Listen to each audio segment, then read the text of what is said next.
Hello everyone, मैं हूं दीपिका। आज के इस वीडियो में आप सुनेंगे भारतीय गायिकाओं में बेजोड़ लता मंगेशकर, जिसके लेखक हैं कुमार गंधर्व। तो आइए शुरू करते हैं। बरसों पहले की बात है, मैं बीमार था। उस बीमारी में एक दिन मैंने सहज ही रेडियो लगाया और अचानक एक अद्वितीय स्वर मेरे कानों में पड़ा। स्वर सुनते ही मैंने अनुभव किया कि यह स्वर कुछ विशेष है, रोज का नहीं। यह स्वर सीधे मेरे कलेजे से जा भिड़ा। मैं तो हैरान हो गया। मुझे समझ में नहीं आ रहा था कि यह स्वर किसका है। मैं तन्मयता से सुनता ही रहा। गाना समाप्त होते ही गायिका का नाम घोषित किया गया, लता मंगेशकर। नाम सुनते ही मैं चकित हो गया। मन ही मन एक संगति पाने का भी अनुभव हुआ। सुप्रसिद्ध गायक दीनानाथ मंगेशकर की अजब गायकी एक दूसरा स्वरूप लिए उन्हीं की बेटी की कोमल आवाज में सुनने का अनुभव हुआ। मुझे लगता है बरसात के भी पहले के किसी चित्रपट का वह कोई गाना था। तब से लता निरंतर गाती चली आ रही है और मैं भी उसका गाना सुनता आ रहा हूँ। लता से पहले प्रसिद्ध गायिका नूरजहां का चित्रपट संगीत में अपना जमाना था, परंतु उसी क्षेत्र में बाद में आई हुई लता उससे कहीं आगे निकल गई। कला के क्षेत्र में ऐसे चमत्कार कभी कभी दिख पड़ते हैं। जैसे प्रसिद्ध सितारिये विलायत खां अपने सितार वादक पिता की तुलना में बहुत ही आगे चले गए। मेरा स्पष्ट मत है कि भारतीय गायिकाओं में लता के जोड़ की गायिका हुई ही नहीं। लता के कारण चित्रपट संगीत को विलक्षण लोकप्रियता प्राप्त हुई है। यही नहीं, लोगों का शास्त्रीय संगीत की ओर देखने का दृष्टिकोण भी एकदम बदला है। छोटी बात कहूँगा, पहले भी घर घर छोटे बच्चे गाया करते थे, पर उस गाने में और आजकल घरों में सुनाई देने वाले बच्चों के गाने में बड़ा अंतर हो गया है। आजकल के नन्हे मुन्ने भी स्वर में गुनगुनाते हैं। क्या लता इस जादू का कारण नहीं है? कोकिला का स्वर निरंतर कानों में पड़ने लगे तो कोई भी सुनने वाला उसका अनुकरण करने का प्रयत्न करेगा। ये स्वाभाविक ही है। चित्रपट संगीत के कारण सुंदर स्वर मालिकाएं लोगों के कानों पर पड़ रही हैं।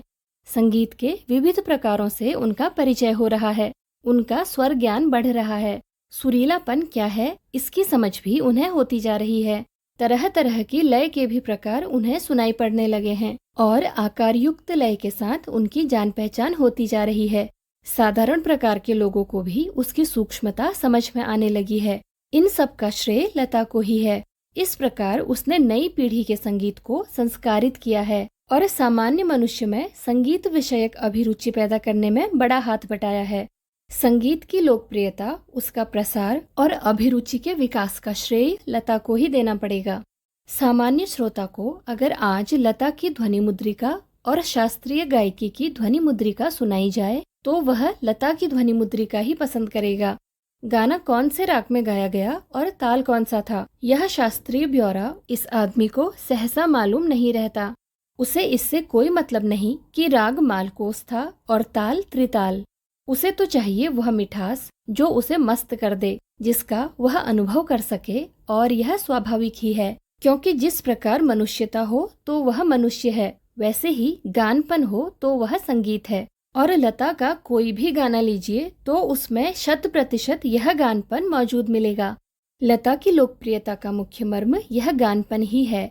लता के गाने की एक और विशेषता है उसके स्वरों की निर्मलता। उसके पहले की पार्श्व गायिका नूरजहां भी एक अच्छी गायिका थी, इसमें संदेह नहीं। तथापि उसके गाने में एक मादक उत्तान दिखता था। लता के स्वरों में कोमलता और मुग्धता है। ऐसा दिखता है कि लता का जीवन की ओर देखने का जो दृष्टिकोण है वही उसके गायन की निर्मलता में झलक रहा है। हाँ, संगीत दिग्दर्शकों ने उसके स्वर की इस निर्मलता का जितना उपयोग कर लेना चाहिए था उतना नहीं किया। मैं स्वयं संगीत दिग्दर्शक होता तो लता को बहुत जटिल काम देता, ऐसा कहे बिना रहा नहीं जाता। लता के गाने की एक और विशेषता है उसका नादमय उच्चार। उसके गीत के किन्हीं 2 शब्दों का अंतर स्वरों के आलाप द्वारा बड़ी सुंदर रीति से भरा रहता है और ऐसा प्रतीत होता है कि वे दोनों शब्द विलीन होते होते एक दूसरे में मिल जाते हैं। यह बात पैदा करना बड़ा कठिन है, परंतु लता के साथ यह बात अत्यंत सहज और स्वाभाविक हो बैठी है। ऐसा माना जाता है कि लता के गाने में करुण रस विशेष प्रभावशाली रीति से व्यक्त होता है, पर मुझे खुद यह बात नहीं पटती। मेरा अपना मत है कि लता ने करुण रस के साथ उतना न्याय नहीं किया है। बजाय इसके मुग्ध श्रृंगार की अभिव्यक्ति करने वाले मध्य या द्रुत लय के गाने लता ने बड़ी उत्कटता से गाए हैं। मेरी दृष्टि से उसके गायन में एक और कमी है, तथापि यह कहना कठिन होगा कि इसमें लता का दोष कितना है और संगीत दिग्दर्शकों का दोष कितना। लता का गाना सामान्यतः ऊंची पट्टी में रहता है। गाने में संगीत दिग्दर्शक उसे अधिकाधिक ऊंची पट्टी में गवाते हैं और उसे अकारण ही चिल्वाते हैं। एक प्रश्न उपस्थित किया जाता है कि शास्त्रीय संगीत में लता का स्थान कौन सा है। मेरे मत से यह प्रश्न खुद ही प्रयोजनहीन है। उसका कारण यह है कि शास्त्रीय संगीत और चित्रपट संगीत में तुलना हो ही नहीं सकती। जहाँ गंभीरता शास्त्रीय संगीत का स्थायी भाव है, वहीं जल्दलय और चपलता चित्रपट संगीत का मुख्य गुणधर्म है। चित्रपट संगीत का ताल प्राथमिक अवस्था का ताल होता है, जबकि शास्त्रीय संगीत में ताल अपने परिष्कृत रूप में पाया जाता है। चित्रपट संगीत में आधे तालों का उपयोग किया जाता है। उसकी लयकारी बिल्कुल अलग होती है, आसान होती है। यहाँ गीत और आघात को ज्यादा महत्व दिया जाता है, सुलभता और लोच को अग्र स्थान दिया जाता है। तथापि चित्रपट संगीत गाने वाले को शास्त्रीय संगीत की उत्तम जानकारी होना आवश्यक है, और वह लता के पास निःसंशय है। 3-3.5 मिनट के गाए हुए चित्रपट के किसी गाने का और एकाध खानदानी शास्त्रीय गायक की 3-3.5 घंटे की महफिल, इन दोनों का कलात्मक और आनंदात्मक मूल्य एक ही है, ऐसा मैं मानता हूँ। किसी उत्तम लेखक का कोई विस्तृत लेख जीवन के रहस्य का विशद रूप में वर्णन करता है, तो वही रहस्य छोटे से सुभाषित का या नन्ही सी कहावत में सुंदरता और परिपूर्णता से प्रकट हुआ भी दृष्टिगोचर होता है। उसी प्रकार 3 घंटों की रंगदार महफिल का सारा रस लता की 3 मिनट की ध्वनि मुद्रिका में आस्वादित किया जा सकता है। उसका एक एक गाना एक संपूर्ण कलाकृति होता है। स्वर, लय, शब्दार्थ का वहाँ त्रिवेणी संगम होता है और महफिल की बेहोशी उसमें समाई रहती है। वैसे देखा जाए तो शास्त्रीय संगीत क्या और चित्रपट संगीत क्या, अंत में रसिक को आनंद देने की सामर्थ्य किस गाने में कितना है, इस पर उसका महत्व ठहराना उचित है। मैं तो कहूँगा कि शास्त्रीय संगीत भी रंजक ना हो तो बिल्कुल ही नीरस ठहरेगा, अनाकर्षक प्रतीत होगा और उसमें कुछ कमी सी प्रतीत होगी। गाने में जो गानपन प्राप्त होता है वह केवल शास्त्रीय बैठक के पक्केपन की वजह से ताल सुर के निर्दोष ज्ञान के कारण नहीं। गाने की सारी मिठास, सारी ताकत उसकी रंजकता पर मुख्यतः अवलंबित रहती है, और रंजकता का मर्म रसिक वर्ग के समक्ष कैसे प्रस्तुत किया जाए, किस रीति से उसकी बैठक बिठाई जाए और श्रोताओं से कैसे सुसंवाद साधा जाए, इसमें समाविष्ट है।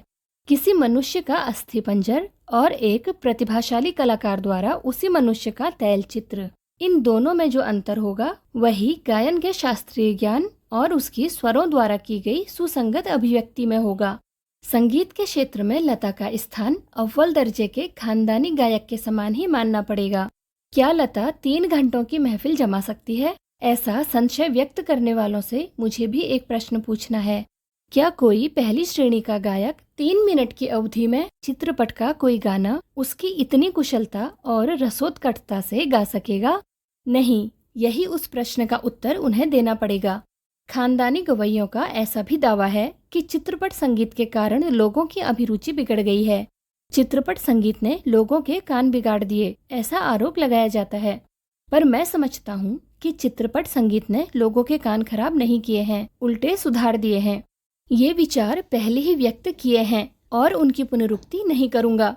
सच बात तो यह है कि हमारे शास्त्रीय गायक बड़ी आत्मसंतुष्टि वृत्ति के हैं। संगीत के क्षेत्र में उन्होंने अपनी हुकुमशाही स्थापित कर रखी है। शास्त्र शुद्धता के कर्मकांड को उन्होंने आवश्यकता से अधिक महत्व दे रखा है। मगर चित्रपट संगीत द्वारा लोगों की अभिजात्य संगीत से जान पहचान होने लगी है। उनकी चिकित्सक और चौकस वृत्ति अब बढ़ती जा रही है। केवल शास्त्र शुद्ध और नीरस गाना उन्हें नहीं चाहिए, उन्हें तो सुरीला और भावपूर्ण गाना चाहिए। और यह क्रांति चित्रपट संगीत ही लाया है। चित्रपट संगीत समाज की संगीत विषयक अभिरुचि में प्रभावशाली मोड़ लाया है। चित्रपट संगीत की लचकदारी उसका एक और सामर्थ्य है, ऐसा मुझे लगता है। उस संगीत की मान्यताएं, मर्यादाएं, झंझटें सब कुछ निराली हैं। चित्रपट संगीत का तंत्र ही अलग है। यहाँ नवनिर्मित की बहुत गुंजाइश है।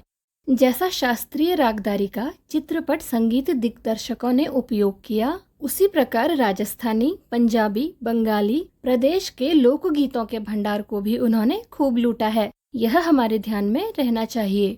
धूप का कौतुक करने वाले पंजाबी लोकगीत, रुक्ष और निर्जल राजस्थान में पर्जन्य की याद दिलाने वाले गीत, पहाड़ों की घाटियों खोरों में प्रतिध्वनित होने वाले पहाड़ी गीत, ऋतु चक्र समझाने वाले और खेती के विविध कामों का हिसाब लेने वाले कृषि गीत और ब्रज भूमि में समाविष्ट सहज मधुर गीतों का अतिशय मार्मिक व रसानुकूल उपयोग चित्रपट क्षेत्र के प्रभावी संगीत दिग्दर्शकों ने किया है और आगे भी करते रहेंगे। थोड़े में कहूँ तो संगीत का क्षेत्र ही विस्तीर्ण है। वहाँ अब तक अलक्षित, असंशोधित और अदृष्टिपूर्ण ऐसा खूब बड़ा प्रांत है। तथापि बड़े जोश से इसकी खोज और उपयोग चित्रपट के लोग करते चले आ रहे हैं। फलस्वरूप चित्रपट संगीत दिनों दिन अधिकाधिक विकसित होता जा रहा है। ऐसे इस चित्रपट संगीत क्षेत्र की लता अनभिषिक्त साम्राज्ञी हैं। और भी कई पार्श्व गायक गायिकाएं हैं, पर लता की लोकप्रियता इन सभी से कहीं अधिक है। उसकी लोकप्रियता के शिखर का स्थान अचल है। बीते अनेक वर्षों से वह गाती आ रही है और फिर भी उसकी लोकप्रियता अबाधित है। लगभग आधी शताब्दी तक जन मन पर सतत प्रभुत्व रखना आसान नहीं है। ज्यादा क्या कहूँ, एक राग भी हमेशा टिका नहीं रहता। भारत के कोने कोने में लता का गाना जा पहुँचे। यही नहीं, परदेश में भी उसका गाना सुनकर लोग पागल हो उठे। यह क्या चमत्कार नहीं है? और यह चमत्कार हम प्रत्यक्ष देख रहे हैं। ऐसा कलाकार शताब्दियों में शायद एक ही पैदा होता है। ऐसा कलाकार आज हम सभी के बीच है। उसे अपनी आंखों के सामने घूमता फिरता देख पा रहे हैं। कितना बड़ा है हमारा भाग्य। आज की इस वीडियो में बस इतना ही। वीडियो में अंत तक बने रहने के लिए आपका शुक्रिया। तो मिलते हैं अगले वीडियो में एक नए अध्याय के साथ। Thank you.